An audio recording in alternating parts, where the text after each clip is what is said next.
नमस्कार दोस्तों, कैसे हैं आप लोग। उम्मीद करता हूं कि आप सभी लोग अच्छे होंगे। तो दोस्तों, मेरा नाम है आकाश और मैं आप सभी का स्वागत करता हूं अपने YouTube channel A to Z study में। और आज की इस वीडियो में मैं आपको पढ़ाऊंगा क्लास 7th सोशल साइंस की book exploring society India and beyond का chapter number 2 understanding the weather. तो दोस्तों, आज के इस चैप्टर के अंदर हम लोग वेदर यानी कि जो हमारा मौसम होता है उससे जुड़ी कई सारी जानकारी इकट्ठा करने वाले हैं। ठीक है, देखिए ये जो बुक्स है ना, इनमें जो मुझे सबसे बढ़िया चीज़ लगती है वो है इनकी फ़ोटोज़। बहुत कमाल कमाल की हैं। ये देखिए, ये हमारे रेगिस्तान की, सबसे पहले रेगिस्तान की कितनी अच्छी फ़ोटो है। देन इसके बाद में ये बर्फ़, मतलब जो इलाके बर्फबारी नहीं होती उसकी कितनी अच्छी फ़ोटो है। ये कोई घाटी की फ़ोटो है, देख सकते हो कितने सुंदर सुंदर फूल हैं, है कि नहीं। और यहाँ पे तो कितना अच्छा लग रहा है। इमेजिन करो, सोचो अब यहाँ पर हो, ठंडी ठंडी हवा चल रही है, बारिश होने वाली है, ऐसा दृश्य हो, कितना मज़ा आएगा, है कि नहीं। चलिए दोस्तों, तो अब हम लोग इसमें बिग क्वेश्चंस पढ़ लेते हैं जिससे कि हम ये जानें कि आज के इस चैप्टर में हम लोग क्या क्या जानने वाले हैं। How can we measure and monitor the weather around us. तो पहला बिग क्वेश्चन मेरा क्या है कि हम लोग जो वेदर है, जो मौसम है हमारे आसपास का, उसको हम लोग कैसे मापते हैं, उस पर हम लोग कैसे निगरानी रखते हैं। How do weather prediction help us prepare for events like heavy rain, storm, drought and heat wave. जो वेदर प्रेडिक्शन है यानी कि मौसम का जो अंदाज़ा लगाना होता है, ये हमको कैसे हेल्प करता है अलग अलग इवेंट्स में, जैसे कि भारी बारिश हो गई, तूफान हो गया, सूखा या फिर हीट वेव। तो इसमें वेदर प्रेडिक्शन हमारी कैसे हेल्प करता है। ठीक है दोस्तों, तो इन सब चीज़ों को हम लोग इस चैप्टर के अंदर जानने वाले हैं। तो दोस्तों, इस चैप्टर को शुरू करने से पहले मैं आप लोगों से छोटी सी रिक्वेस्ट करना चाहूँगा कि अगर आप लोगों ने अभी तक इस वीडियो को लाइक, शेयर और मेरे चैनल को सब्सक्राइब नहीं किया है तो प्लीज़ फटाफट से आप लोग इस वीडियो को लाइक, शेयर और मेरे चैनल को सब्सक्राइब कर दीजिए ताकि आपको भविष्य में भी ऐसे ही वीडियोस मिलते रहें। Weather and its elements. तो दोस्तों, सबसे पहले हम लोग वेदर यानी कि मौसम और उसके जो अलग अलग एलिमेंट्स होते हैं ना, उसको पढ़ने वाले हैं। ठीक है दोस्तों। You wake up one winter morning and shiver. क्या कह रहे हैं कि भाई आप एक विंटर मॉर्निंग यानी कि आप एक ठंडी के सवेरे उठे और शिवर, शिवर का मतलब होता है एकदम से कांपना। ठीक, ठंड लगी तो भाई आप कांपे। You reach for thick clothes to keep yourself warm. आप मोटे कपड़े आपने पहने ताकि अपने आप को गर्म रख सको। इन समर यानी गर्मी के मौसम में you chose cloth that keep you cool and comfortable. आपने उन कपड़ों को चुना जो कि आपको ठंडा और कंफर्टेबल रखें। You are responsible to your body signal your body is sensing the weather. आप जो हो, आप अपने शरीर के द्वारा दिए हुए सिग्नल्स के लिए आप ही जिम्मेदार हो। आपका जो शरीर है वो किसको सेंस कर रहा है, वो वेदर यानी कि मौसम को सेंस कर रहा है। तो इसके बाद में इसमें हमारा व्हाट इज वेदर। ठीक है, weather is a state of the earth's atmosphere at a particular time and place. क्या कह रहे हैं, जो वेदर होता है यानी कि जो हमारा मौसम होता है, ये क्या होता है, किसी एक पर्टिकुलर टाइम और जगह का अर्थ का एटमॉस्फेयर होता है। मतलब ये है कि किसी एक समय, किसी एक जगह पर, पृथ्वी की किसी भी जगह का जो वातावरण है वही उसका क्या होता है, वेदर होता है। समझ गए कि नहीं समझिए। वेदर क्या होता है, किसी एक पर्टिकुलर टाइम, किसी एक पर्टिकुलर जगह पर उस समय जो पृथ्वी का एटमॉस्फेयर है, जो पृथ्वी के एटमॉस्फेयर की अवस्था है, वही होती है weather. But what is an atmosphere. अब इसमें पूछने, लेकिन एटमॉस्फेयर क्या होता है। तो एटमॉस्फेयर क्या होता है दोस्तों, एटमॉस्फेयर हमारे चारों तरफ जो एयर की, जो हवा की लेयर है ना, यही मेरी क्या होती है, एटमॉस्फेयर। इन सिंपल टर्म्स, साधारण टर्म्स में, it is the layer of gases that surround our planet. In the case of our earth we call these gases air. क्या कह रहे हैं कि भैया अगर सिंपल टर्म्स में देखें तो हमारा एटमॉस्फेयर क्या है, वो गैसें जिन्होंने हमारे ग्रह को चारों तरफ से ढक रखा है, वो ही मेरा क्या होता है, एटमॉस्फेयर होता है। ठीक है, एटमॉस्फेयर क्या है, और कुछ नहीं, जो गैसेस हैं उन्होंने हमारे ग्रह को चारों तरफ से ढक रखा है, यही है उसका एटमॉस्फेयर। ठीक है, the earth atmosphere may be compare to a cake. क्या कह रहे हैं कि हम अर्थ के एटमॉस्फेयर को एक केक से कंपेयर कर सकते हैं विथ सेवरल लेयर्स, यानी कि एक ऐसे केक से कंपेयर कर सकते हैं जिसमें कई सारे मेरे क्या है लेयर्स हैं। The layer closest to the surface of the earth is called the troposphere. क्या कह रहे हैं कि वो परत जो कि किसके है, अर्थ के सरफेस के करीब है, उसको बोलते हैं ट्रोपोस्फेयर। देखो यहाँ पे जो इमेज है ना, इसकी मदद से अच्छे से आपको समझ में आएगा।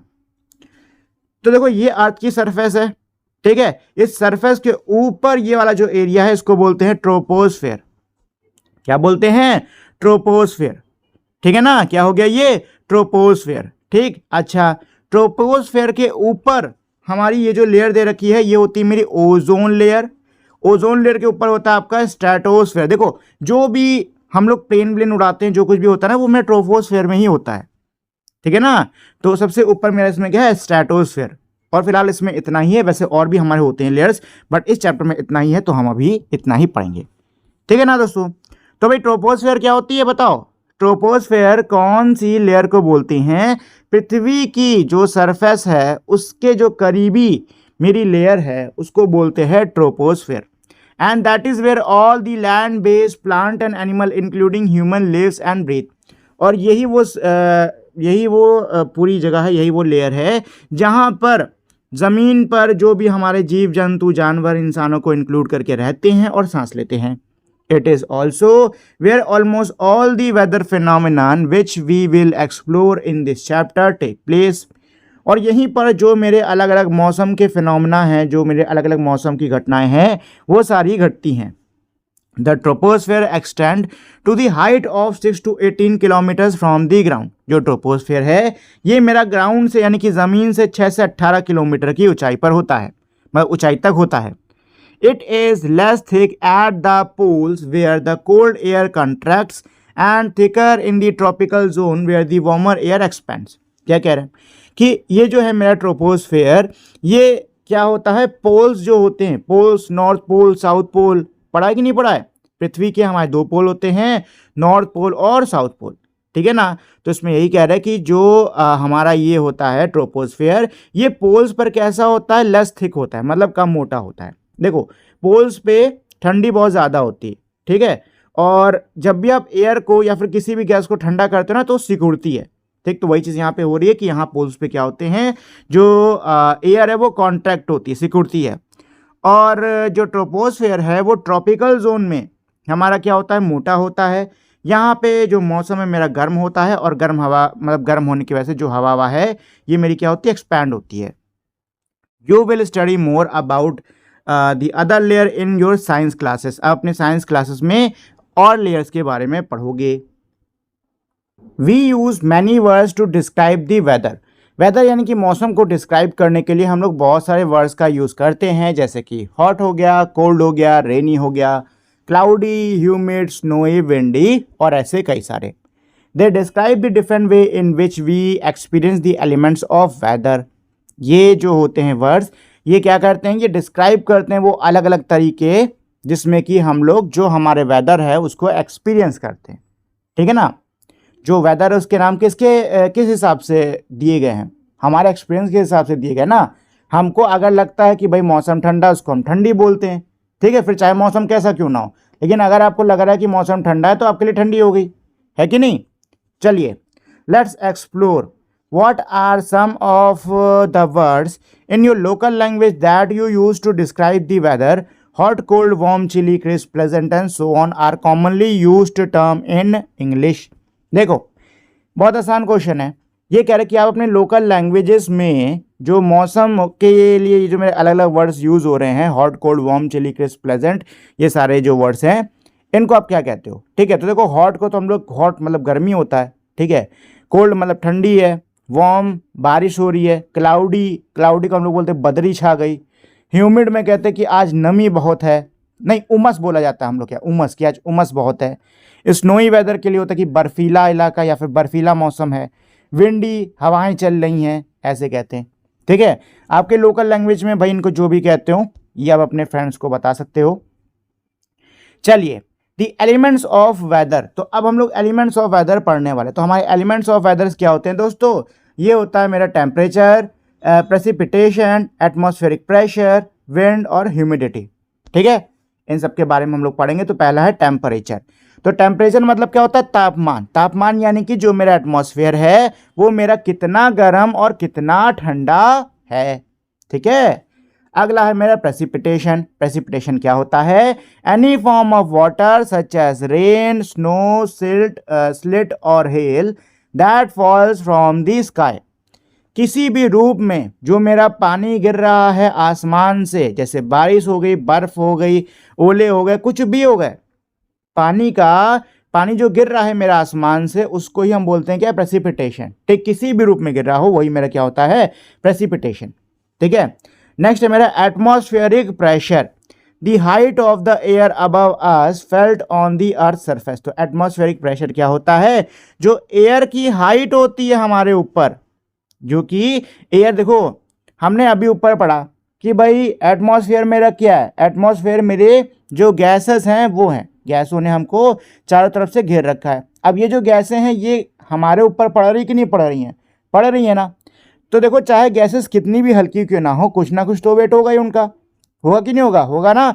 तो यही जो मेरे एयर का वेट है जो कि हमारे ऊपर है, जिसको कि हम लोग अर्थ सरफेस पे महसूस करते हैं, इसी को बोलते हैं एटमॉस्फेरिक प्रेशर। ठीक है।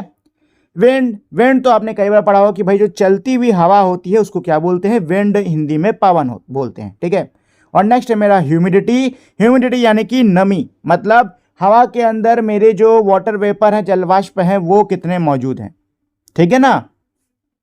ठीक है कि नहीं? ठीक है। चलिए, think about it. Let us imagine that Krishnan from Chennai speaking with Aamir in Kashmir. Krishnan tell Amir that it has become chilly in Chennai after it rained the previous night.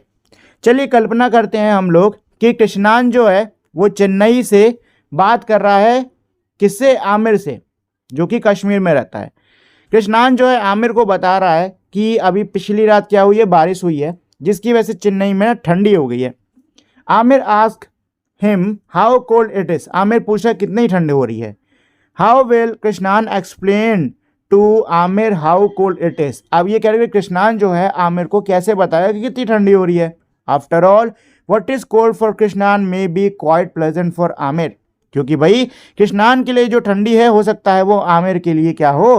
Pleasant मौसम हो। क्यों? क्योंकि देखो कश्मीर के अंदर हमेशा ठंडी रहती है। ठीक है ना। जो हम लोग के लिए जो देखो जो नॉर्मल हम लोग के लिए मौसम होता है ना कि अरे भाई ठंडी हो रही है, वो उन लोग के लिए ठीक ठाक मौसम होता है कि हाँ चलो ठीक ठाक मौसम है, बर्फ़ नहीं कर रही। ठीक है। चलो, अच्छा ये पता है आपको कि जो टेम्परेचर होता है या फिर जो सर्दी गर्मी होती है, इसको कैसे बताया जाता है? इसको ना हम लोग डिग्री सेल्सियस, फ़ारेनहाइट, इन सब में बताते हैं। ज़्यादातर हम लोग डिग्री सेल्सियस में बताते हैं। ठीक है ना। देखा होगा आपने, आपके फ़ोन में टेम्परेचर आता होगा या फिर न्यूज़पेपर या कहीं इंटरनेट पे देखते होगे, उस पर लिखा होता होगा कि आज का टेम्परेचर इतना। नहीं तो ठंडी के टाइम पे आपने कई बार न्यूज़ में सुना होगा कि आज उत्तर प्रदेश का जो तापमान था वो 4 डिग्री तक चला गया, ऐसे बोलता है कि नहीं। चलिए, as you can see it would be difficult for Krishnan to convey his sense of chilliness to Aamir unless there is a commonly agreed way to measure the temperature. क्या कह रहे हैं कि जैसा कि आप देख सकते हो कि यह काफ़ी कठिन है कृष्णान के लिए जो उसको जो ठंड महसूस हो रही है उसको आमिर को बताना। ठीक है ना। क्योंकि भाई कैसे बता सकता है यार, कॉल के इधर उसको अलग ठंडी महसूस हो रही है, वो कॉल से ठंडी की जो वो है महसूस उसको थोड़ा भेज देगा कि हाँ भैया मुझको ऐसा फील हो रहा है, ये लो मैंने फ़ोन से भेज दिया, अब तुमको भी ऐसा ही फील होगा। ऐसा तो कर नहीं सकता है। ठीक है ना। तो कृष्णान जो है आमिर को टेम्परेचर कैसे बता सकता है? भाई कोई मेरी कॉमन सी यूनिट होगी उसी का यूज़ करके तो बताएगा कि नहीं बताएगा? बताएगा ना। It is same with the other elements of weather. बाकी जो वेदर के मेरे एलिमेंट्स होते हैं उनके साथ भी ये चीज़ सेम होती है। इन दिस चैप्टर, इस चैप्टर के अंदर we will learn how we measure the weather using common standards. इस चैप्टर के अंदर हम लोग ये जानेंगे, हम लोग ये सीखेंगे कि हम लोग कॉमन स्टैंडर्ड्स का यूज़ करके कैसे टेम्परेचर को मेजर करते हैं। Let's explore what do you think could be some other reasons to measure the weather for weather more precisely। क्या कह रहे हैं? आपको क्या लगता है और क्या मेरे कारण हो सकते हैं वेदर को मेजर करने के, वेदर को मापने के? तो देखो भाई, पहली चीज़ तो वेदर को माप के हमें ठंडी गर्मी का पता चलता है। ठीक है। इसके अलावा वेदर को मापने से जो हमारा तूफान वूफान है ना, हमें उसकी भी पहले से खबर लग जाती है, ठीक है ना। तूफान हो गया, उसकी भी खबर लग जाती है। साथ ही में मान लो आपकी कोई प्लानिंग है कि चलो कहीं बाहर घूमने चलते हैं, तो न्यूज़ आई कि अरे आज तो एकदम आंधी तूफान आएगा, तो आप लोग नहीं जाओगे। क्यों? क्योंकि भाई पूरा ट्रिप बेकार हो जाएगा, क्या फ़ायदा है कि नहीं है। साथ ही में खेती वेती किसान करता है कि नहीं करता है? करता है। अच्छा, किसान जो है खेती वो मौसम के हिसाब से करते हैं। तो अगर वेदर प्रोटेक्शन नहीं होगा, अगर हम वेदर यानी कि मौसम को नहीं माप पाएंगे, तो इसमें भी दिक्कत हो जाएगी, है कि नहीं। इसमें भी दिक्कत हो जाएगी, होगी कि नहीं होगी। इसके अलावा मौसम जब बदलता है ना, तो उसके साथ में कई सारी बीमारियां भी लोगों को होने लग जाती हैं, ठीक है। जैसे कि एकदम से अगर मान लो ठंडी से गर्मी हो गई या गर्मी से ठंडी हो गई, तो कई सारी आपको बीमारियां हो सकती हैं। लेकिन अगर आपको पता है मौसम के बारे में कि भाई एकदम से मौसम बदलने वाला है, तो आप खुद को पहले से तैयार कर लोगे। हो सकता है आप गर्म कपड़े तैयार कर लो या एडवांस में मेडिसिन तैयार कर लो, है कि नहीं। ये सब कर सकते हो कि नहीं कर सकते हो? कर सकते हो ना, कर सकते हो ना। तो बस यही मेरे रीजंस हैं, यही मेरे कुछ रीजंस हैं कि हमारे लिए जो वेदर प्रेडिक्शन है वो कितना इंपॉर्टेंट है, ठीक है ना। चलिए नेक्स्ट मेरा क्या है, फ्रॉम अर्ली टाइम्स, यानी कि पहले के समय से ही humans have closely observe nature and learn to read her signals to forecast the weather. लोगों ने जो प्रकृति है उसको करीब से देखना और जो मौसम के आसार हैं उसको पढ़ना इंसान ने बहुत पहले से सीखा है। Observing birds flying low, ant carrying eggs, squirrel gathering nuts, frog croaking loudly, or even the opening and closing of pine cones provided valuable informations about coming rain or storm। क्या कह रहे हैं कि भाई जो चिड़ियाएँ हैं उनका नीचे की ओर उड़ना, चींटियों के अपने अंडे को लेके जाना, जो गिलहरी होती है उसके अपने नट्स को इकट्ठा करना, जो मेंढक होता है उसके जोर जोर से कुरकुर कुरकुर मतलब क्रोक करना, और साथ ही में जो पाइन कोन्स होते हैं उनका खुलना और बनना, ये मुझे बहुत ही महत्वपूर्ण जानकारी देते हैं आने वाले बारिश और तूफान के बारे में। This knowledge have been pass down from generation to generation. यह जो जानकारी है ये हमारी पीढ़ी दर पीढ़ी आगे बढ़ती आई है, इवन टुडे, यहाँ तक कि आज भी। In many parts of India, भारत के कई सारे इलाकों में, people use traditional way to predict the weather. लोग जो है पारंपरिक तरीकों का इस्तेमाल करते हैं मौसम का अंदाज़ा लगाने के लिए। Specially the arrival of monsoon, खास कर कि मानसून कब आएगा इसके लिए। मानसून किसको बोलते हैं? बारिश का मौसम, ठीक है ना।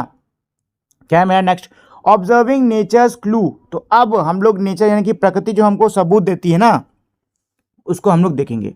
तो देखो चींटियां जो हैं वो अपने अंडों को लेकर जो निचले इलाके होते हैं ना उससे ऊपर की तरफ जाने लग जाती हैं।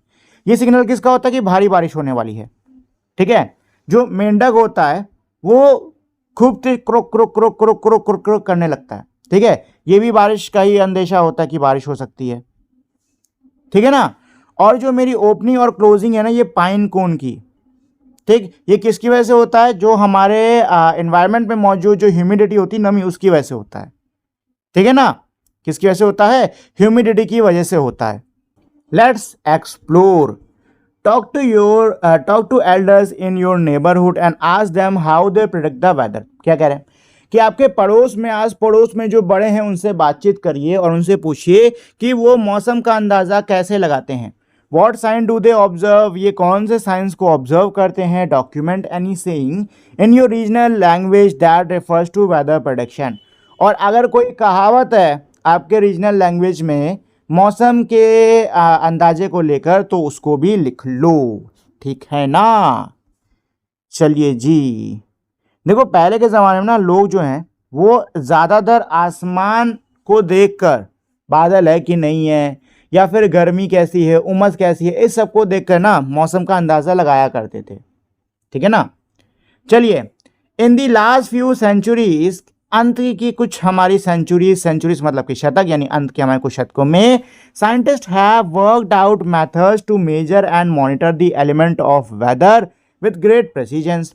जो साइंटिस्ट हैं इन्होंने कई सारे तरीके खोजे हैं जो वेदर है, जो हमारा मौसम है, उसको मापने के, उस पर निगरानी रखने के। Based on those inputs, in inputs पर आधारित यानी इस डेटा पर आधारित, meteorologists try to predict how the weather will behave in a particular region after a few hours or a few days or even a few weeks। इस data के आधार पे जो मेटेरोलॉजिस्ट होते हैं, मेटेरोलॉजिस्ट किनको कहते हैं, जो कि मौसम का हाल बताने का काम करते हैं, ठीक है ना। इनका काम यही होता है मौसम कैसा क्या होगा उसको प्रेडिक्ट करना, ठीक है ना। तो जो मेटेरोलॉजिस्ट होते हैं वो कोशिश करते हैं कि हमारा वेदर कैसा रहेगा किसी क्षेत्र में अगले कुछ घंटों का, दिन का या हफ्तों का, उसको ये प्रेडिक्ट करने की, उसका अंदाज़ा लगाने की कोशिश करते हैं।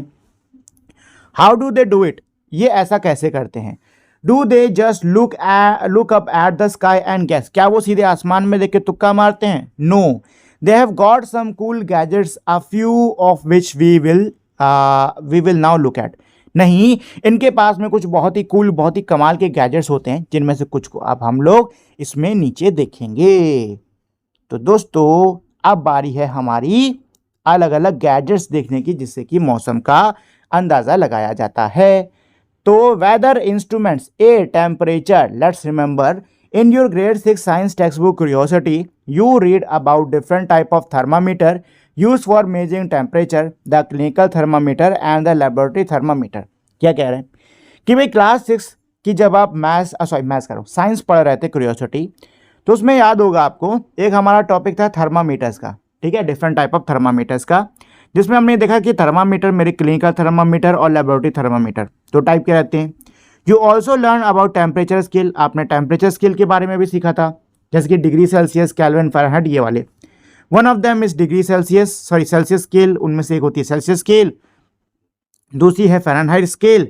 If for instance we have a cool temperature of 50 degree Celsius noted as 50 degree Celsius, it is the same as 59 degree Fahrenheit noted as 59 degrees F। क्या कह रहे हैं कि अगर टेम्परेचर कहीं का 15 डिग्री है, 15 डिग्री भाई ठंडा होता है, सीधी सी बात है, 15 डिग्री का टेम्परेचर, तो उसको पहली बात तो ऐसे लिखा जाएगा, ठीक है। और ये 15 डिग्री का जो टेम्परेचर है ना, ये 59 डिग्री फ़ारेनहाइट के, जिसको कि ऐसे लिखा जाता है, उसके बराबर होगा, ठीक है, ठीक है कि नहीं, ठीक है। चलो, तो यहाँ पे आप देख सकते हो भाई मेरे कुछ अलग अलग मौसम दिए हुए हैं, जैसे कि ये मेरा ठंडी का मौसम, मतलब बच्चों को देख सकते हो एकदम मफलर लगा के स्की करने जा रहे हैं, बर्फ़ होगी उसके ऊपर, ठीक है। क्लाउडी वेदर, मतलब कि जो मौसम है बादल वाला हो चुका है। अच्छा, जब बारिश होती है तब भी मौसम मेरा कैसा होता है, ठंडा हो जाता है, ठीक है। इसमें यहाँ पे अच्छा एक और चीज़ क्या है कि ठंडी के मौसम में जो कोकोनट ऑयल होता है वो क्या होता है, सॉलिड बन जाता है, यानी नारियल का तेल क्या है, जम जाता है, ठीक है। Curd take longer to set in cold weather, जो दही होता है इसको बनने में ज़्यादा समय लगता है ठंडी के मौसम में, ठीक। गर्मी में जल्दी बन जाएगा, बट ठंडी में इसको बनने में ज़्यादा समय लगता है, ठीक। चलिए, there are several type of thermometers. क्या कह रहे हैं, थर्मामीटर के मेरे कई सारे प्रकार होते हैं। Some simple measure the ambient temperature, other record the maximum and the minimum temperature during a day. कुछ जो होते हैं वो एम्बियंट टेम्परेचर को रिकॉर्ड करते हैं, जबकि कुछ जो है वो मैक्सिमम और मिनिमम टेम्परेचर को, दिन का जो है उसको रिकॉर्ड करते हैं। मतलब कुछ जो होते हैं वो मेरे एम्बियंट, यानी कि ऐसे ही जो कह सकते हो ऑन एन एवरेज मेरा जो टेम्परेचर नहीं होता उसको मेजर करते रहते हैं, ठीक है। और जो कुछ होते हैं वो मेरे सबसे ज़्यादा टेम्परेचर कब गया, सबसे कम टेम्परेचर दिन में कब गया, उसको मेजर करते हैं। Thermometer often use a coloured liquid which expends when the temperature increases. Thermometers के अंदर अक्सर एक रंगीन लिक्विड का इस्तेमाल होता है, जो कि टेम्परेचर के बढ़ने पर क्या होता है, एक्सपैंड होता है, यानी कि फैलता है। However, more and more digital thermometers are preferred as they are more precise and can record more data। लेकिन अब आज के समय में डिजिटल थर्मामीटर को ज़्यादा प्रेफर किया जाता है, ज़्यादा पसंद किया जाता है, क्योंकि जो मेरे डिजिटल थर्मामीटर हैं वो ज़्यादा प्रिसाइज होते हैं और वो ज़्यादा अच्छे से जो मेरा टेम्परेचर है उसको क्या करते हैं, रिकॉर्ड कर सकते हैं, ठीक है। चलिए, Indeed, temperature recording can be used to collect some useful statistics including, क्या कह रहे हैं कि भाई टेम्परेचर, ये जो तापमान है इसको रिकॉर्ड करने से हमारे कुछ बहुत ही महत्वपूर्ण हमको डेटा हाथ में आता है, जैसे कि रेंज ऑफ टेम्परेचर और the maximum temperature minus the minimum temperature during a particular period of time, usually 24 hours. क्या कह रहे हैं कि भाई टेम्परेचर को इस तरीके से नापने से हमको टेम्परेचर का रेंज मिल जाता है। रेंज मतलब क्या होता है, रेंज का मतलब ये है कि जो टेम्परेचर है ये मेरे कितने से कितना जाएगा, वही उसका रेंज होता है, ठीक। Mean daily temperature, mean daily temperature क्या होता है, बताओ मीन डेली टेम्परेचर क्या होता है। देखो, मीन डेली टेम्परेचर मतलब क्या है कि जो सबसे ज़्यादा टेम्परेचर है उसको सबसे कम टेम्परेचर से ऐड करके 2 से डिवाइड कर दो, यही आपका मीन डेली टेम्परेचर होता है, ठीक है ना। चलिए, don't miss out, the India's meteorological department was set up in 1875। Bharat का जो मेटेरोलॉजिकल डिपार्टमेंट है इसको 1875 यानी 1875 में इसको स्थापित करा गया था। इट्स मोटो इज आदित्यत जयते वृष्टि means from the sun arises rain. क्या है कि भाई इसका मोटो क्या है? इसका मोटो है आदित्यत जयते वृष्टि। इसका मतलब क्या होता है कि भाई from the sun arises rain, यानी कि सूरज से मेरी वर्षा आती है। The phrase comes from the ancient text Manu संस्कृति। ये जो फ्रेज है ये एक प्राचीन टेक्स्ट है, इसका नाम है मनु संस्कृति, वहाँ से आया है। And the complete sentence read, और जो पूरा सेंटेंस है वो मेरा क्या है? वो मेरा ये है, from the sun arises rain, from the rain comes the food, and from food living beings originate. मतलब सूरज से बारिश आती है, बारिश से भोजन आता है, और भोजन से जीवन आता है। ठीक है, चलिए, can you think of a reason why rain arises from sun. क्या आप रीज़न के बारे में यानी कारण के बारे में सोच सकते हो कि जो ये बारिश है ये मेरे सूरज से क्यों आती है? तो दोस्तों, मैंने आप लोग को ऑलरेडी रेन कैसे होती है ये पढ़ा दिया है, ठीक है ना। पूरी वाटर साइकिल कैसे क्या होती है वो पढ़ा दिया है। तो अगर आपने पढ़ा है उसका आप तुरंत आंसर दे दोगे, लेकिन अगर आपने नहीं पढ़ा है कोई बात नहीं, अभी मैं समझा देता हूँ। देखो, होता क्या है कि जो सूरज की गर्मी होती है उससे जो समंदर का और बाकी जगहों का जो पानी है वो इवेपोरेट यानी कि भाप बनता है, भाप बन के ऊपर जाता है, ऊपर जाके बादल बनता है, बादल बन के फिर से बरसता है और हमको मिलता है साफ साफ पानी। देख, let's explore. Here is a chart of a temperature of a city in Madhya Pradesh. क्या कह रहे हैं कि यहाँ पे मध्य प्रदेश के एक शहर के टेम्परेचर का चार्ट दिया हुआ है, ठीक है ना। What is the maximum temperature recorded in the week shown here. इस हफ्ते, मतलब जिस हफ्ते का रिकॉर्ड दिया हुआ है इसमें सबसे ज़्यादा टेम्परेचर क्या है, मिनिमम यानी सबसे न्यूनतम यानी कम टेम्परेचर क्या है, और कैलकुलेट करो इसकी रेंज, ठीक है ना। तो भाई देखो, मैक्सिमम टेम्परेचर, सबसे ज़्यादा टेम्परेचर मेरा क्या है, सबसे ज़्यादा टेम्परेचर है मेरा 32 डिग्रीज़ का, ये है 3 तारीख को। मिनिमम यानी सबसे कम टेम्परेचर की बात करूँ तो दोस्तों ये है 14 डिग्री का, जो कि है आपका 5 तारीख को, ठीक है। और अगर रेंज की बात करूँ तो देखो रेंज कैसे निकाला जाता है, मैक्सिमम माइनस मिनिमम करके, ठीक है ना। तो 32 में से आप 14 को माइनस कर दो, कितना बचेगा बताइए। तो 6 इधर 20, 16, 30, 18, ठीक है ना दोस्तों। कितना बचने वाला है, इसमें बचने वाला है 18। तो टेम्परेचर कितना, सॉरी रेंज कितनी है, रेंज इसकी 18 डिग्री सेल्सियस की। कितनी हो गई, 18 डिग्री सेल्सियस की, ठीक है। चलिए आगे बढ़ते हैं। क्या है हमारा, remember the conversation between Krishnan and Aamir. Krishnan और आमिर के बीच में जो कन्वर्सेशन हुई थी, जो वार्तालाप हुई थी, वो याद है। If Krishnan said it was 20 degree Celsius in Chennai and he was feeling a little cold, he and Aamir would have a measure they could understand. अगर कृष्णन ये कहता है अपने दोस्त आमिर से कि उसको ठंड लग रही है, 20 डिग्री यहाँ का टेम्परेचर है, तो आप जो है वो आमिर समझ सकता है कि कितना ठंडा हो सकता है, क्योंकि भाई अब एक यूनिट दे दी ना प्रॉपरली, अब भाई एक स्केल दे दी कि हाँ इतना ठंडा हो रहा है, इतना टेम्परेचर है, तो आमिर भी सोच सकता है कि हाँ इतना टेम्परेचर तो इतनी ठंडी होगी। What do you think Aamir reaction to Krishnan statement might be. क्या लगता है आपको आमिर का रिएक्शन कृष्णन की स्टेटमेंट पर क्या होगा। तो देखो, आमिर रह रहा है कहाँ, कश्मीर में। कश्मीर में हमेशा ठंडी रहती है, खूब ठंडी रहती है, ठीक है ना। उसके लिए 20 डिग्री तो नॉर्मल ही होगी। चलिए, प्रेसिपिटेशन। तो दोस्तों हम लोग ये सीखने वाले हैं कि प्रेसिपिटेशन को कैसे मापा जाता है।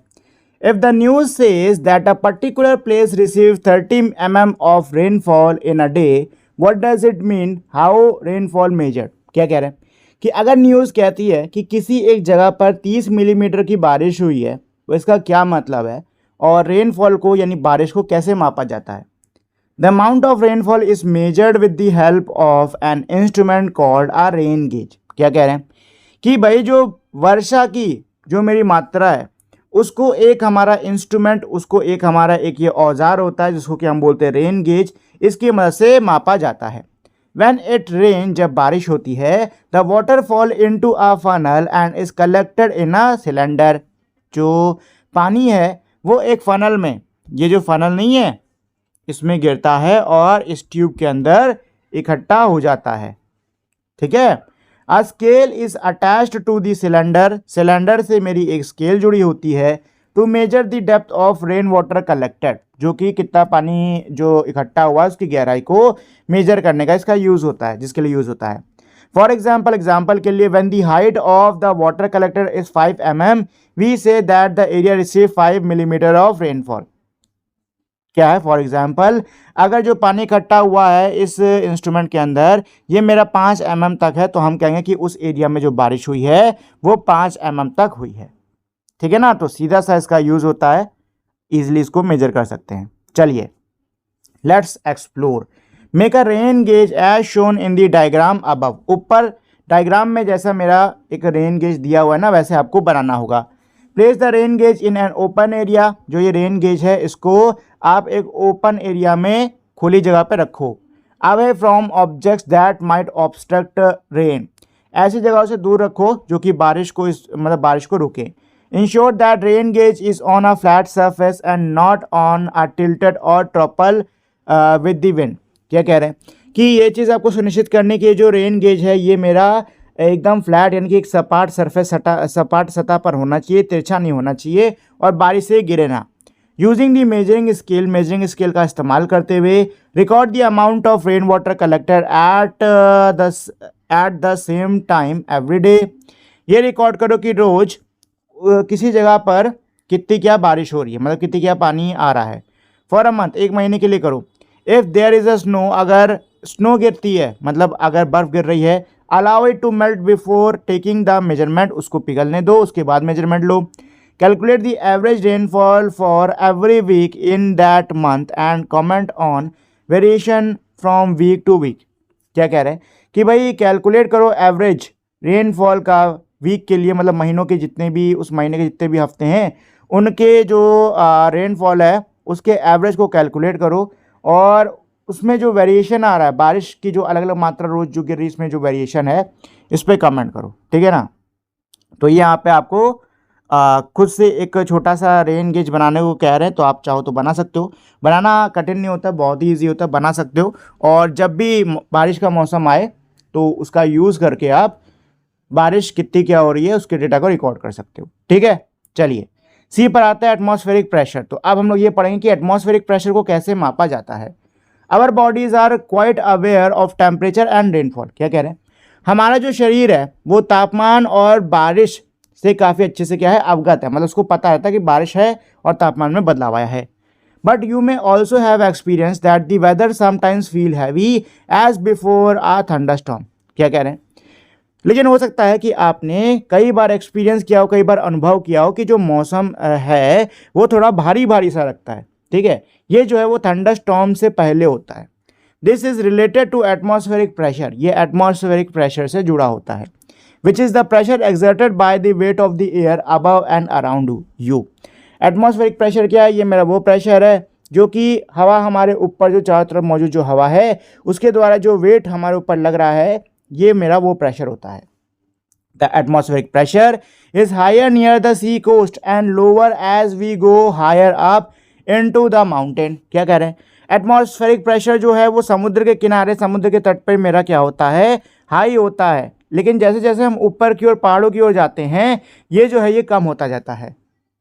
When you climb a mountain, जब आप माउंटेन पे चढ़ते हो, the air gets thinner, जो हवा है वो पतली होती जाती है। Then in the plain below, मैदान की तुलना में हवा जो है पहाड़ों की वो पतली होती जाती है। इसका रिजल्ट ये होता है कि जो एयर प्रेशर होता है वो मेरा क्या होता है कम होता है और ऑक्सीजन भी मेरी कम होती है। क्यों? क्योंकि भाई ऑक्सीजन कहाँ से ले रहे हो? ऑक्सीजन कहाँ है? हवा में मौजूद है, हवा में मिली हुई है। लेकिन पहाड़ों की हवा कैसी है? पतली है। जब हवा ही पतली है तो ऑक्सीजन कहाँ उसके अंदर ज़्यादा होने वाली है कि नहीं? ठीक है? चलिए, your lungs to take in with less oxygen getting into your blood, your body has to work harder to keep you moving. क्या कह रहे हैं? जब कम ऑक्सीजन हम अंदर लेते हैं, हमारे खून में जब कम ऑक्सीजन होती है तो हमारी बॉडी को ज़्यादा कड़ी मेहनत करनी पड़ती है हमारे शरीर को चलाते रहने के लिए। That is why people sometime feel breathless, dizzy और टायर्ड एट हाई एल्टीट्यूड। इसीलिए लोगों को कई बार ऊंचाई पर उनको कैसा लगता है? ब्रेथलेस, मतलब उनकी सांस छूटने लग जाती है, चक्कर आने लग जाते हैं, थकावट बहुत लगने लग जाती है उनको ऊंचाइयों पर। This does not mean that the atmospheric pressure is always high in the plains below or on the coast. इसका मतलब ये भी नहीं होता कि जो एटमॉस्फेरिक प्रेशर है वो हमेशा ही मैदान और तटीय इलाके पे ज़्यादा रहे। In fact it sometime drops drastically, बल्कि कई बार ये काफ़ी ज़्यादा नीचे भी गिर जाता है, resulting in what meteorologist called a depression और लो प्रेशर सिस्टम, जिससे कि एक घटना होती है जिसको कि जो मेटेरोलॉजिस्ट है वो डिप्रेशन या फिर लो प्रेशर सिस्टम कहते हैं, which can sometime develop into a storm और इवन अ साइक्लोन, जो कि मेरा तूफान या फिर साइक्लोन यानी चक्रवर्ती तूफान में मेरा क्या है विकसित हो सकता है। मेरा जो साइक्लोन है ना वो ऐसे ही आता है, डिप्रेशन होता है पहले उसके बाद ही आता है, ठीक है। मतलब लो प्रेशर एरिया बनता है, उसी लो प्रेशर एरिया की वजह से साइक्लोन बनता है।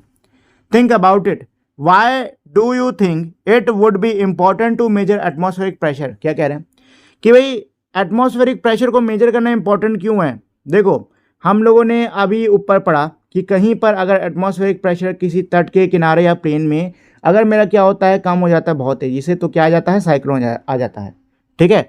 साइक्लोन मेरा क्या है नेचुरल डिजास्टर है। तो भाई एटमॉस्फेरिक प्रेशर को मेजर करना इंपॉर्टेंट क्यों है, ताकि उसमें यानी एटमॉस्फेरिक प्रेशर में जो बदलाव आया है उससे जो भी हमको समस्याएं आने वाली हैं उसके लिए हम पहले से ही तैयारी कर सकें, ठीक है।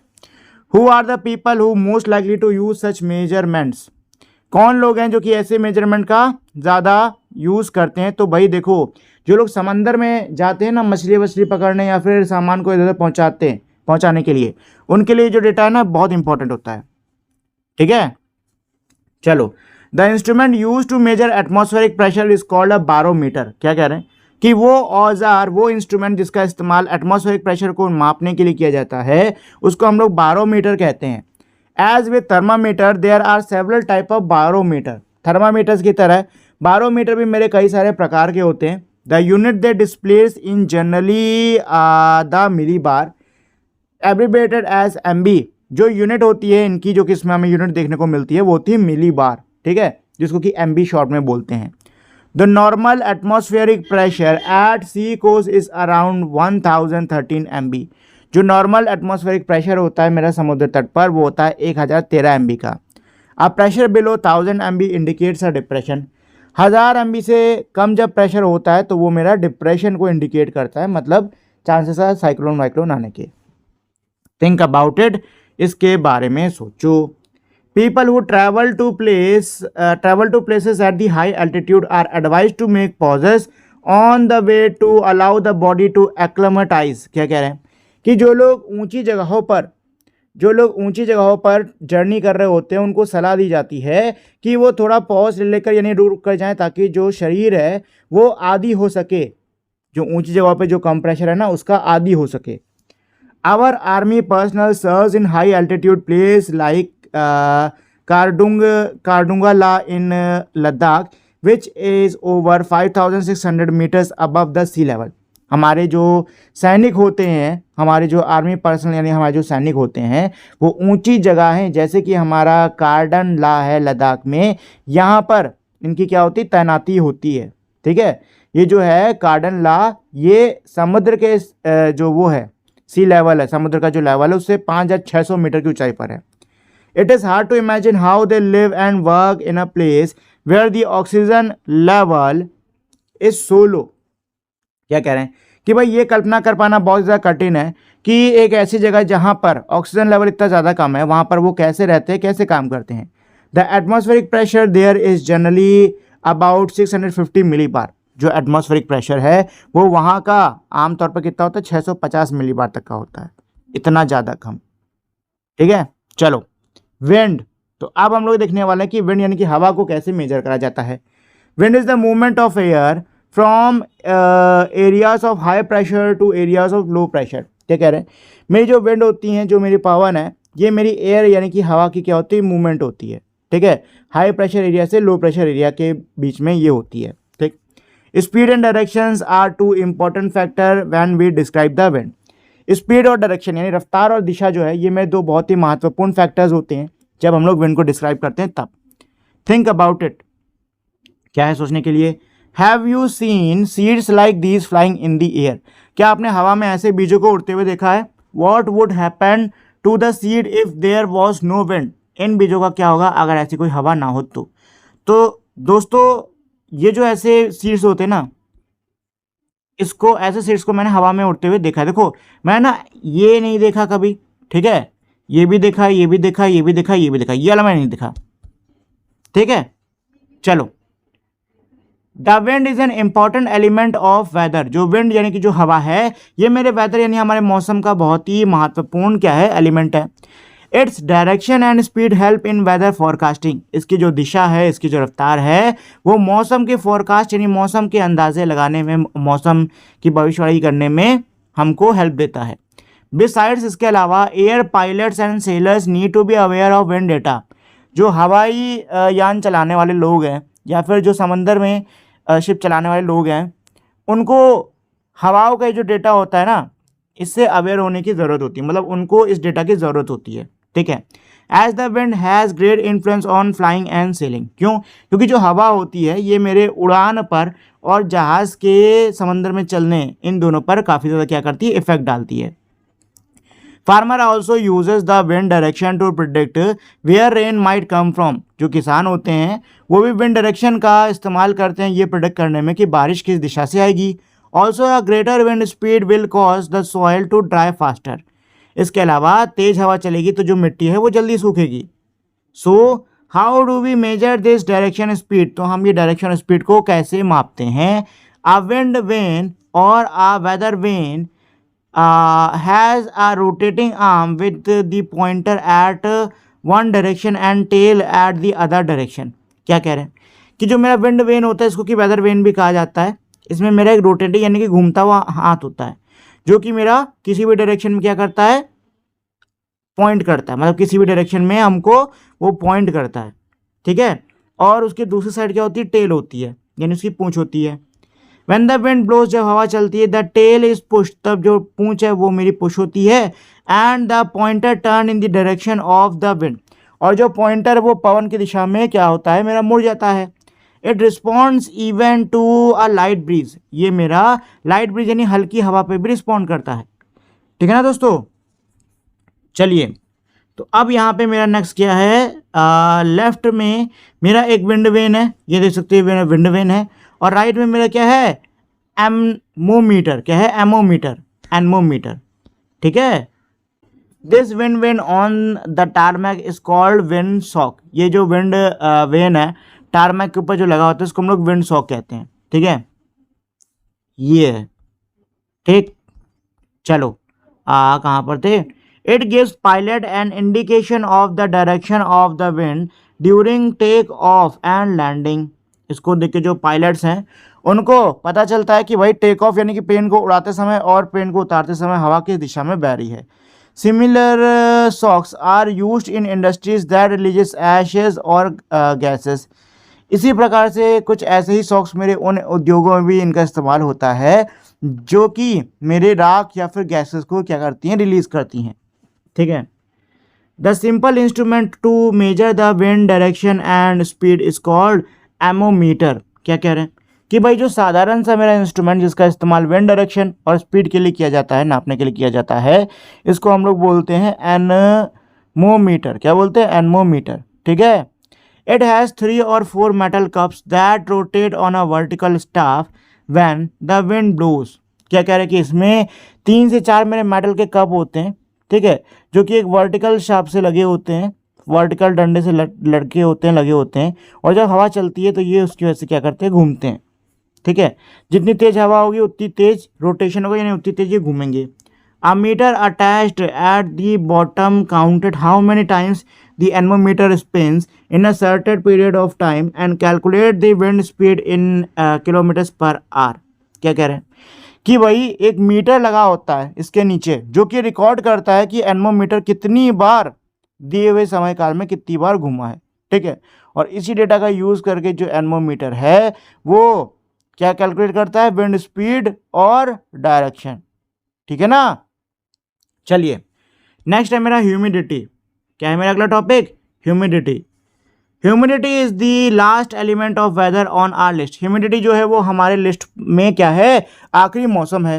It refers to the amount of water vapour present in the air. Humidity मेरी क्या होती है, हवा के अंदर मौजूद जो वाटर वेपर की मात्रा है वही मेरी क्या होती है, ह्यूमिडिटी होती है। It also depends on factor like temperature, wind, pressure and location. ये मेरे और भी फैक्टर्स, इसकी टेम्परेचर हो गया, विंड हो गया, प्रेशर हो गया, लोकेशन हो गया, इस पर क्या करते हैं, ये डिपेंड करते हैं। ठीक है ना दोस्तों।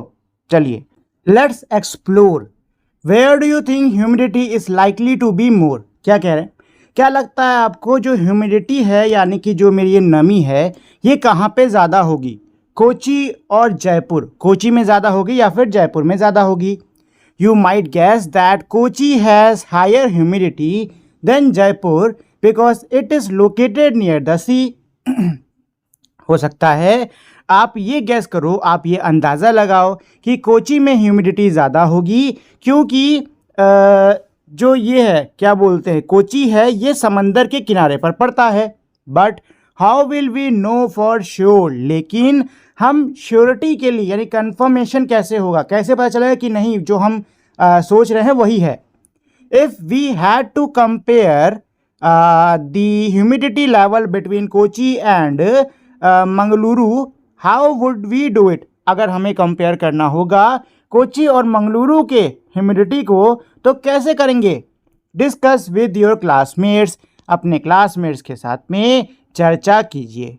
ठीक है ना दोस्तों। तो देखिए अगर आपको किन्हीं भी दो जगहों के ह्यूमिडिटी को कंपेयर करना है तो सबसे आसान तरीका इसका यही होता है कि आप दोनों जगह की ह्यूमिडिटी कितनी इसको चेक कर लो। ठीक है, आपको ऑनलाइन इंटरनेट पर ये जानकारी मिल जाएगी, चेक कर लो और देख लो किसमें ज़्यादा है। ठीक है ना, देख लो किसमें ज़्यादा है। ठीक, we can answer these questions more precisely by learning how to measure humidity. हम इन सवालों का जवाब और सटीकता के साथ में दे सकते हैं यह जानकर, यह पढ़कर, यह समझकर कि ह्यूमिडिटी को कैसे मापा जाता है। बिफोर वी मूव फॉरवर्ड, इससे पहले हम आगे बढ़ें, we need to remember our science lesson from grade 6 about the state of water. इससे पहले हम आगे बढ़ें, हमको जो कक्षा 6 के अंदर हमने स्टेट ऑफ वाटर का चैप्टर पढ़ा था उसको याद करने की ज़रूरत है। This will help us to understand how humidity is measure. ये हमको मदद करेगा ये समझने में कि जो मेरी ह्यूमिडिटी होती है, जो मेरी ये नमी होती है, इसको कैसे मापा जाता है। Let's remember, when water evaporates it causes a cooling effect. जब मेरा पानी इवेपोरेट होता है, जब मेरा पानी भाप बनता है तो ये एक कूलिंग इफेक्ट पैदा करता है। क्यों? क्योंकि जब मेरा पानी भाप बनता है ना तो जो वाटर के वेपर्स होते हैं यानी इसकी जो भाप होती है ये अपने साथ हीट को भी ले जाती है। ठीक है, if the amount of water in the air is already high, अगर हवा के अंदर मौजूद जो पानी की मात्रा है वो पहले से ही ज़्यादा है, वाटर इवेपोरेट स्लोली, तो जो पानी है वो धीरे धीरे भाप बनता है। That is typically the case on a rainy day. यही मेरा जो मतलब ये मेरा केस होता है किस पर, बारिश वाले दिन पर। ठीक है, यही रीज़न कि भाई बारिश के जो दिन होते हैं उसमें अगर आप अपने कपड़े वपड़े सुखाते हो तो उनको सूखने में ज़्यादा टाइम लगता है as compare to normal days. ठीक है, चलो, humidity of the air is measured as relative humidity. हवा के अंदर मौजूद जो ह्यूमिडिटी है, जो नमी है, उसको रिलेटिव ह्यूमिडिटी के तौर पर मापा जाता है। Air that would contain absolutely no water vapour which is impossible in natural condition is rated at 0%। क्या कह रहे हैं, वो एयर, वो हवा जिसमें मेरा बिल्कुल भी वाटर वेपर ना हो, जो कि असंभव है। भाई देखिए कहीं पे भी एयर है ना तो उसमें वाटर वेपर ज़रूर होगा, भले रेगिस्तान की हवा क्यों ना हो, थोड़ा ना थोड़ा वाटर वेपर उसमें भी ज़रूर होगा। 0% होना ऑलमोस्ट इम्पॉसिबल है नेचुरली। हम लोग आर्टिफिशियली इसको भले बना सकते हैं बट नेचुरली ऐसा हम नहीं कर सकते। ठीक है, चलो, तो क्या कह रहे हैं कि भाई जब एयर में मेरा नो वाटर वेपर यानी कि बिल्कुल भी वाटर वेपर नहीं होता तो उसको हम लोग 0% कहते हैं। While air saturated with water vapour will have a humidity of 100%।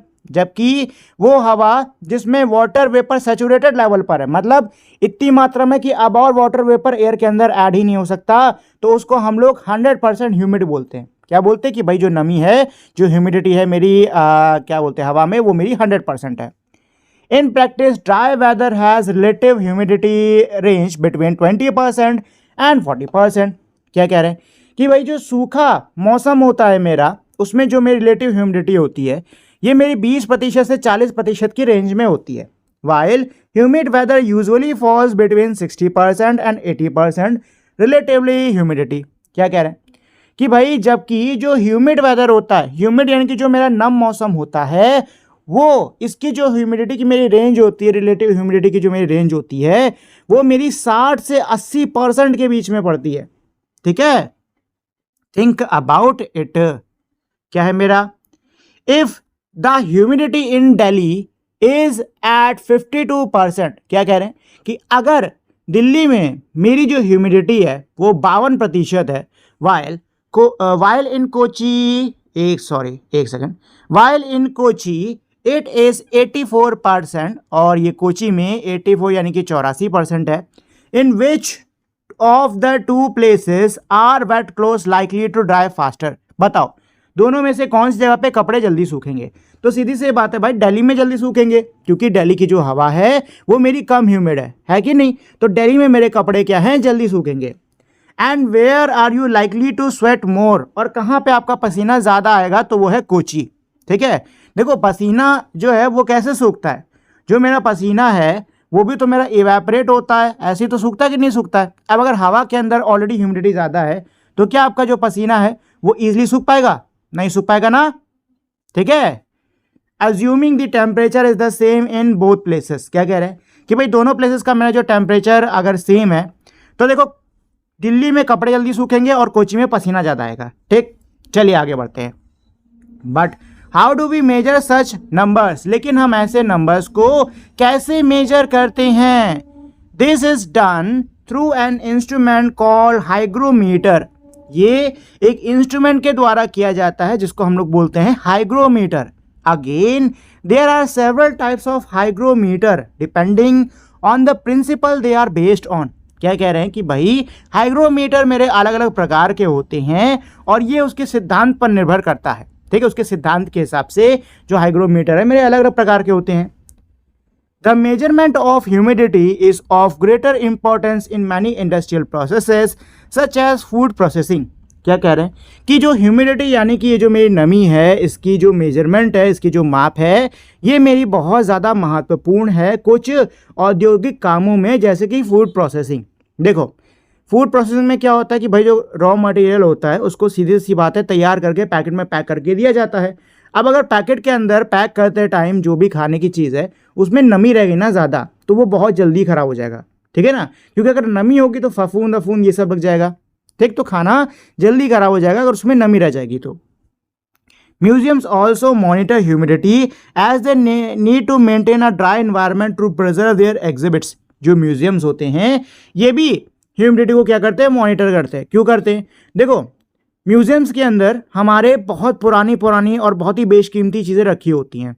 ठीक है ना, अब ह्यूमिडिटी की वजह से ये चीज़ें क्या है, ख़राब हो सकती हैं। ठीक है, इसीलिए इनको भी जो इनके एग्जिबिट्स हैं वो सही रहें, जो भी चीज़ उन्होंने अपने म्यूज़ियम में लगा रखी है वो सही रहे, इसके लिए ये भी जो इन्वायरमेंट है म्यूज़ियम का उसको ड्राई मेंटेन करते हैं। ठीक है, मतलब ह्यूमिडिटी को इनको भी मेजर करना पड़ता है। ठीक है, चलिए weather station. As you can see, जैसा कि आप देख सकते हो, we need several instrument to measure the weather at a particular place and time. हमको कई सारे इंस्ट्रूमेंट्स की ज़रूरत पड़ती है किसी जगह के किसी समय के तापमान मौसम को मापने के लिए। A weather station brings all these instruments together. Weather station में मेरे ये सारे इंस्ट्रूमेंट जो होते हैं, ये सारे जो मेरे औजार, ये सारे जो मेरी मशीनें होती हैं, ये साथ में होती हैं, making it easy to measure and track the weather. जिससे कि जो मेरा वेदर है, जो मेरा मौसम है, उसको मापना, उसको ट्रैक करना काफ़ी ज़्यादा क्या होता है, आसान हो जाता है। Readings of all the measurements are taken at a regular interval. जो रीडिंग है हमारी अलग अलग मेजरमेंट्स के, वो रेगुलरली लिए जाते हैं। ठीक है, समय अंतराल पे रेगुलरली लगातार लिए जाते हैं। Which help in mapping and forecasting the weather, जो कि हमको वेदर की मैपिंग और वेदर की फॉरकास्टिंग में हेल्प करता है। ठीक है ना, इसकी मदद से हमारे पास डेटा इकट्ठा हो जाता है ना, ऐसा कि भाई कितने कितने समय पे बारिश हो रही है, कितने कितने समय पे क्या हो रहा है। ठीक, तो इसकी मदद से हम लोग वेदर को अच्छे से क्या कर पाते हैं, फॉरकास्ट कर पाते हैं जी। An automated weather station. An automated weather station AWS is a self-operating system that uses various sensors to measure and record weather data such as temperature, humidity, wind speed and directions. क्या कह रहे हैं कि भाई automated weather station ये मेरा खुद से चलने वाला, ठीक है, ये एक पूरा खुद से चलने वाला सिस्टम होता है जिसमें कई सारे मेरे सेंसर्स होते हैं जिनका काम होता है तापमान को मापना और उसे रिकॉर्ड करना, जैसे कि temperature, humidity, wind speed, direction, इन सबको जो ये है ये ऑटोमेटिकली माप लेता है।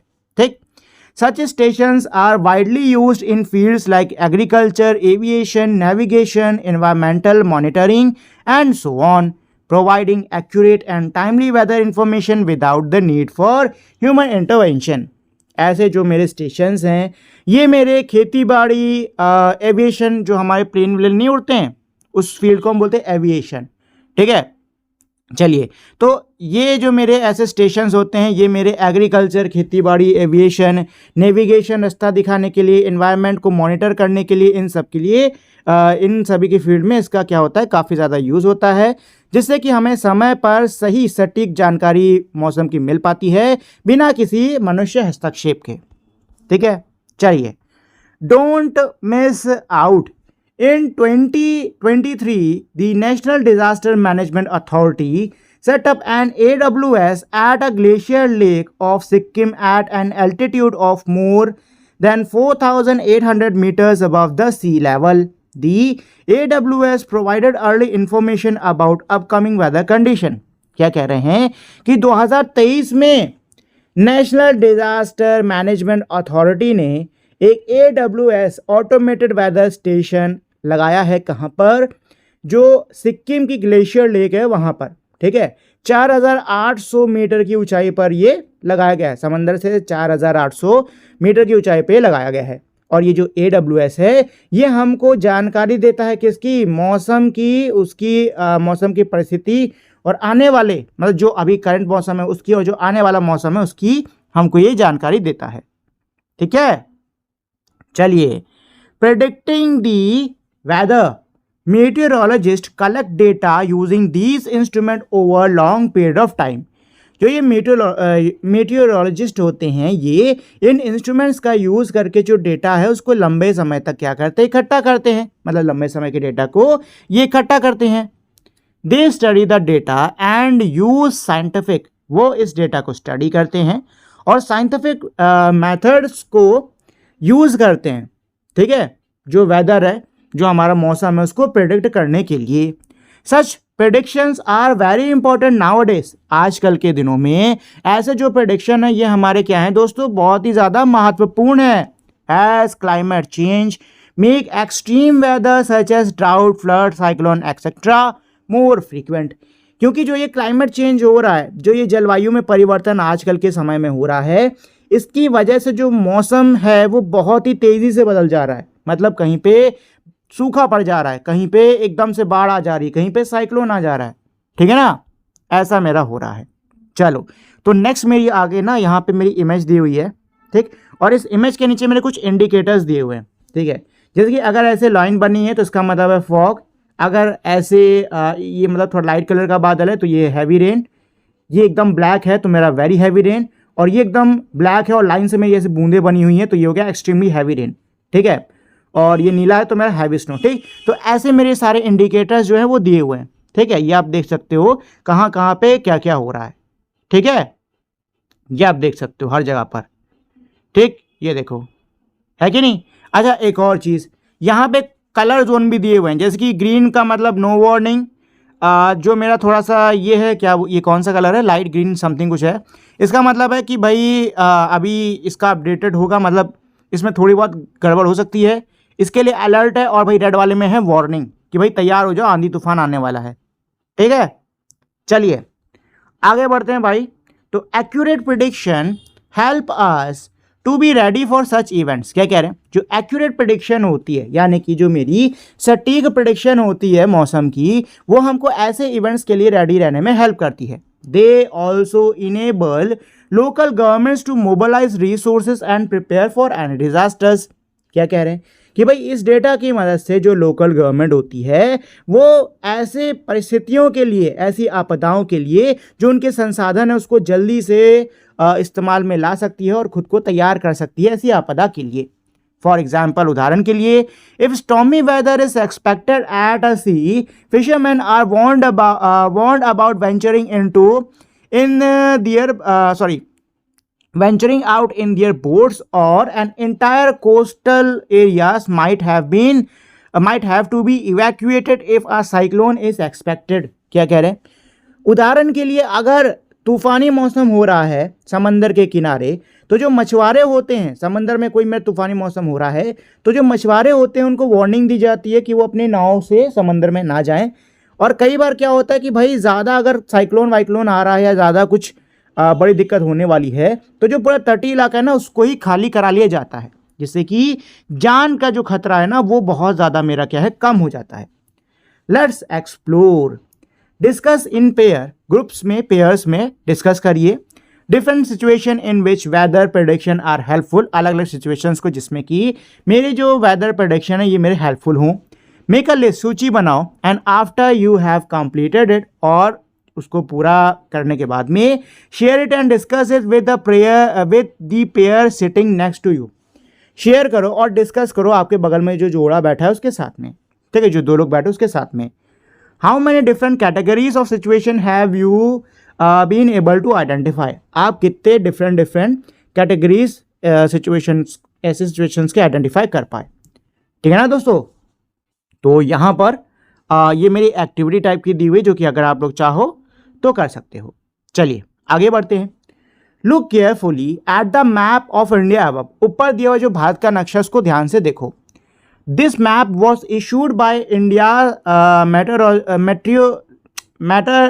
Meteorological department on 19 May 2024। ये जो मैप है, ये जो नक्शा है, ये भारत के मेट्रोलॉजिकल डिपार्टमेंट द्वारा 19 मई 2024 को लागू किया गया था, दिया गया था। Study the icon and connect them to the condition shown on the map. Icons को पढ़ो और मैप में जो कंडीशंस दी हुई उनके साथ मिलाओ, ठीक है। चलिए let's explore, what do you observe happening on that day, उस दिन पर क्या हो रहा है। What are the various weather condition that IMD is alerting people to, और IMD जो है वो कौन कौन सी अलग अलग वेदर कंडीशन के लिए लोगों को अलर्ट कर रहे हैं। तो भाई देखो, आंधी तूफान दिख रहा है यहाँ पे हमको खूब सारा, ठीक है, आंधी तूफान, बारिश दिख रही है, साथ ही में तेज हवाओं का सिग्नल है, ठीक, और हीट वेव आएगी, ठीक है ना। तो इसका जो आंसर है वो आंसर यही होने वाला है आपका, heat wave, heavy rain, very heavy rain, एक ही हैवी रेन लिखो, 10 बार लिखने की जरूरत नहीं है, ठीक है। लाइटनिंग और थंडर लाइटनिंग, हीट वेव हो गया ना। तो बस यही है, मुझे और कुछ ज़्यादा तो दिख नहीं रहा है। और ये स्ट्रॉन्ग सरफेस विंड्स, ठीक, इन चारों को लिख लेना, ठीक है। चलिए भाई नेक्स्ट पर चलते हैं। तो नेक्स्ट में क्या बोल रहा है कि भाई which state have warning science, कौन से स्टेट में वार्निंग साइंस हैं। तो दोस्तों वार्निंग साइन मेरे क्या है, रेड कलर वाले, मतलब जो जो स्टेट में रेड कलर के उनमें वार्निंग साइन है। तो सबसे पहले तो यहाँ पे नीचे देखो, तो यहाँ पे नीचे किस में है, तमिलनाडु में है, ठीक है, तमिलनाडु में है, ये हो गया तमिलनाडु, इसमें वार्निंग साइन है। और यहाँ साइड में मेरा होता है केरला, क्या होता है, केरला, ठीक है। तो यहाँ पे नीचे तो तमिलनाडु और केरला, यहाँ पे है वार्निंग।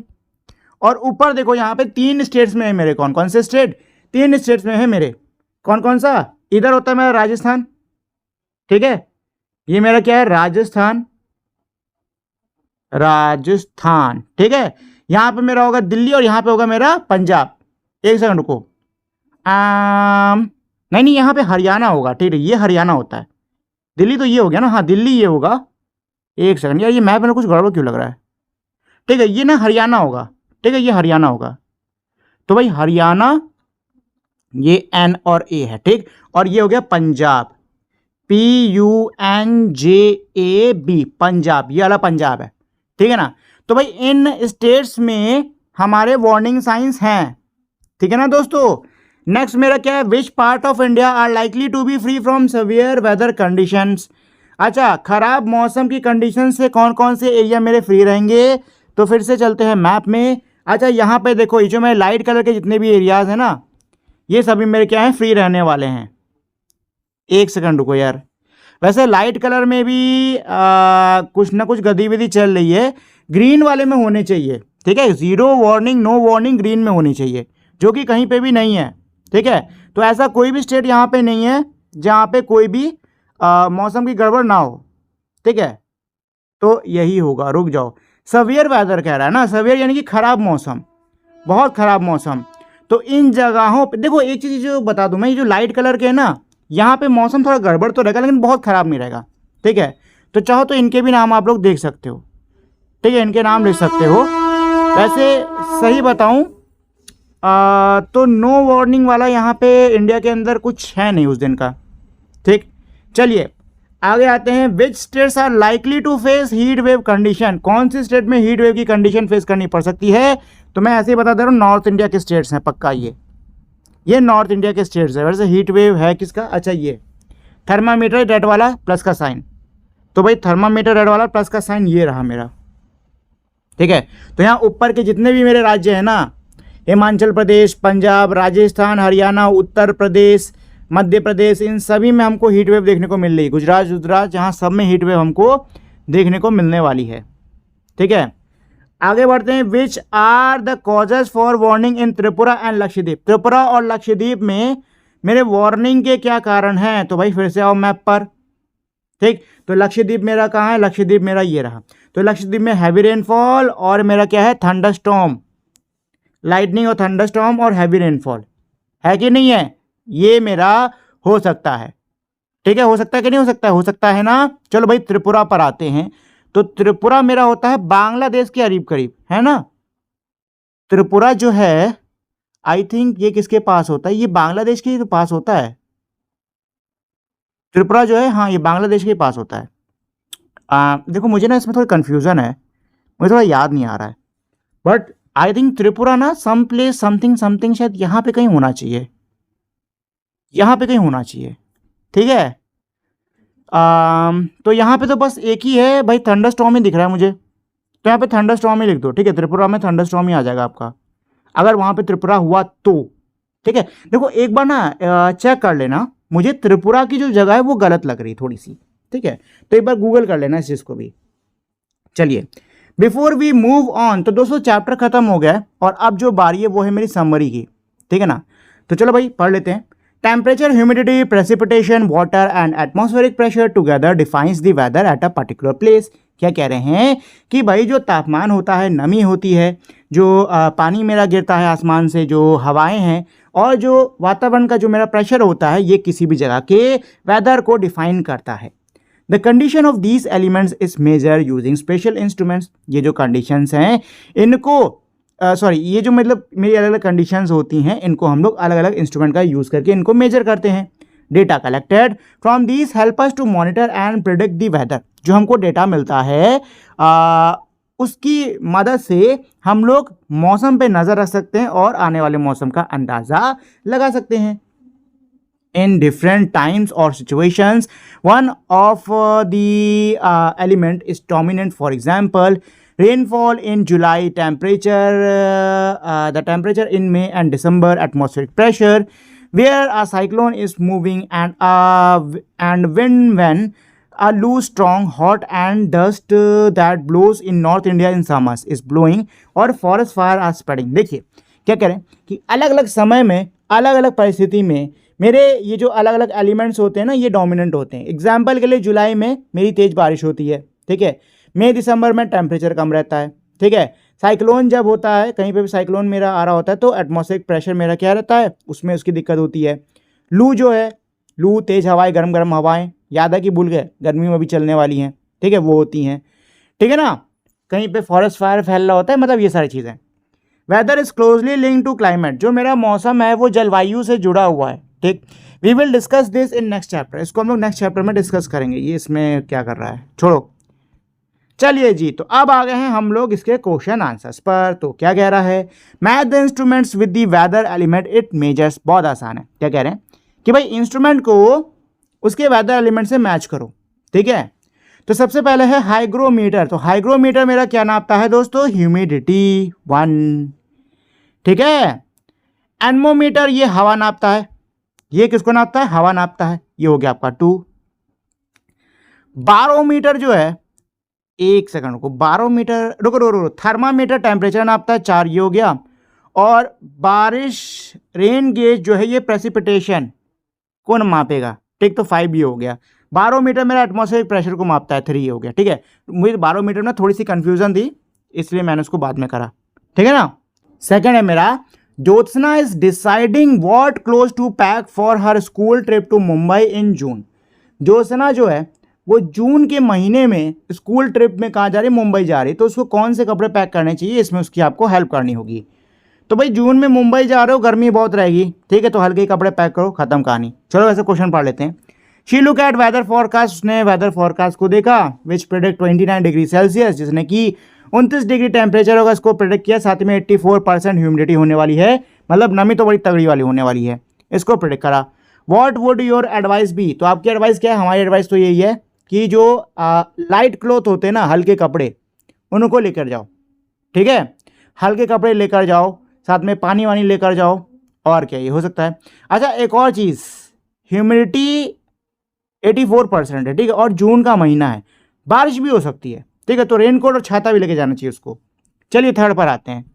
तो थर्ड मेरा क्या है, imagine that a small group of student is setting up a rain gauge.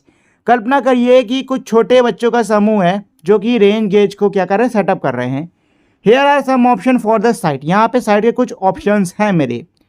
School का वेजिटेबल टेरेस, तो भाई टेरेस सही ऑप्शन है। स्कूल के वेजिटेबल गार्डन में क्या है कि भाई ये ऊबड़ खाबड़ हो सकता है, और हमने चैप्टर में पढ़ा है कि जो रेन गेजेस को एकदम सीधी ज़मीन पे आपको रखना होता है। Open ground with elevated platform, यहाँ पे लगा सकते हो भाई, बिल्कुल लगा सकते हो, ठीक है। टेरेस भी सही है, ओपन ग्राउंड भी सही है। कंपाउंड वॉल नहीं, यहाँ पे मत लगाना, गिर गिरा जाएगा। वरामदा यहाँ तो बिल्कुल नहीं लगाना है, ओपन जगह होनी चाहिए, है कि नहीं है। तो जो छत है स्कूल की, वहाँ पर आप इसको रेन गेज को सेटअप कर सकते हो, अगर छत खुली है तो, अगर नहीं खुली है तो फिर ओपन ग्राउंड ही। तो इसमें जो आंसर है ना वो ये दोनों हैं, इसमें जो मेरे आंसर्स हैं वो ये दोनों हैं, ठीक है, यही तो करना था ना इसमें। एक सेकंड को, discuss in your group and finalise this site, I don't, हाँ ठीक है ठीक है ठीक है, यही दोनों मेरे आंसर होने वाले हैं। और रीज़न इसका ये है कि भाई देखो, हमको क्या चाहिए होता है, हमको चाहिए होता है कि ऐसी जगह पर रेन गेज को लगाया जाए जो कि ज़मीन मेरी क्या हो, एकदम फ्लैट हो, आड़ी टेढ़ी बिल्कुल भी ना हो, और ऊपर से कवर ना हो, मतलब जो रेनफॉल है वो बिना किसी रोक टोक के गिर सके, ठीक है। तो ये दोनों जगह परफेक्ट है उसके लिए। तो दोस्तों नेक्स्ट है मेरा क्वेश्चन नंबर 4। क्या कह रहे हैं कि यहाँ पे जम्मू और कश्मीर के एक दिन के मौसम का डेटा दिया हुआ है, आपको इस मौसम के डेटा के हिसाब से रिपोर्ट तैयार करनी है। रिपोर्ट के अंदर आप जो टेम्परेचर रेंज है उसको कवर कर सकते हो, मैक्सिमम मिनिमम टेम्परेचर बता सकते हो, ह्यूमिडिटी बता सकते हो, और प्रेसिपिटेशन बता सकते हो, ठीक है ना। तो ये मेरा चार्ट है, इसमें दी है रिपोर्ट। अच्छा एक और चीज़, रिपोर्ट के अंदर ना ऐसे ACT NOR DEP लिखा है, तो ये इसका क्या मतलब है, यहाँ पे जैसे ACT का मतलब है एक्चुअल, ठीक है, NOR है नॉर्मल, DEP है मेरा डिपार्चर, समझे कि नहीं समझे। R/F है रेनफॉल, ये मेरा रेनफॉल है। SN है स्नोफॉल, बर्फबारी, और TR मेरा होता है ट्रेस अमाउंट, ट्रेस अमाउंट यानी कि छुटपुट ना के बराबर, ये होता है एक तरीके से, ठीक है। चलो जी, तो रिपोर्ट आपको तैयार करनी है, तो पहले तो कब रिपोर्ट तैयार कर रहे हो, इवनिंग में, तो गुड इवनिंग, डेट लिख देना, good evening, here is your weather report of Jammu Kashmir on 1 फरवरी 2024, ठीक है। अब आपको क्या करना है, अलग अलग जो ये स्टेशंस हैं इनके नाम को मेंशन करना है, इनके टेम्परेचर को मेंशन करना होगा। जैसे कि ऐसे लिख दो, श्रीनगर का जो मैक्सिमम टेम्परेचर था, maximum temperature of Srinagar is 6.5 degree Celsius and minimum temperature is 0.2 degree Celsius, ठीक है, ऐसे आपको बताना है, ठीक है ना, इस तरीके से आपको बताना है। साथ ही में रेनफॉल की भी बात करनी है, with trace amount of rainfall, ठीक, ऐसे ही काजीगुंड की भी कर देना। Maximum temperature recorded here is 3.2 degree Celsius and minimum temperature recorded here is -0.4 degree Celsius with 11.8 millimetre of rainfall. ऐसे पहलगाम का कर देना कि भाई maximum temperature of Pahalgam is 1.1 degree Celsius and minimum temperature is -4.1 degree Celsius with 6 only 6 not 4 with 6 millimetre of rainfall. अच्छा चाहो तो snow जो गिर रही है, बर्फ गिर रही है, इसकी भी चर्चा, मतलब इसकी भी आप इसमें चर्चा कर सकते हो, इसको भी मेंशन कर सकते हो अगर आपकी इच्छा हो तो। बर्फ को मेंशन करना तो ऐसे कर लेना, जैसे कि यहाँ कर लेते हैं Gulmarg maximum temperature recorded here is -2.6 degrees Celsius and minimum temperature is -7.6 degrees Celsius with 8.2 millimeter of rainfall and 6.35 centimeters of snowfall recorded here. ठीक है, साथ ही में इसकी ह्यूमिडिटी भी मेंशन कर सकते हो, वेदर 76 to 100% ह्यूमिडिटी। ठीक है, ऐसे बता सकते हो। चलो, तो इस तरीके से आपको क्या करना है, इसमें रिपोर्ट को तैयार करना है। ठीक है दोस्तों, तो इजी सा है। एक काम करता हूं मैं ना, इसमें एक रिपोर्ट लगा दूंगा, ठीक, उसको देख लेना। चाहो तो खुद से भी तैयार कर सकते हो, खुद से तैयार कर लोगे तो ज़्यादा अच्छी बात है। चलिए दोस्तों, तो ये तो था मेरा कंप्लीट चैप्टर, उसके सारे क्वेश्चन आंसर्स। उम्मीद करता हूं आपको ये चैप्टर अच्छे से समझ में आ गया होगा, साथ ही में क्वेश्चन आंसर भी आपको बढ़िया से समझ में आ गए होंगे। जाने से पहले दोस्तों मैं आप लोग से छोटी सी रिक्वेस्ट करना चाहूँगा कि अगर आपको ये वीडियो अच्छी लगी हो तो प्लीज़ आप लोग इस वीडियो को लाइक, शेयर और मेरे चैनल को सब्सक्राइब कर दीजिएगा। अब हम लोग मिलेंगे हमारी अगली वीडियो में, तब तक के लिए नमस्कार।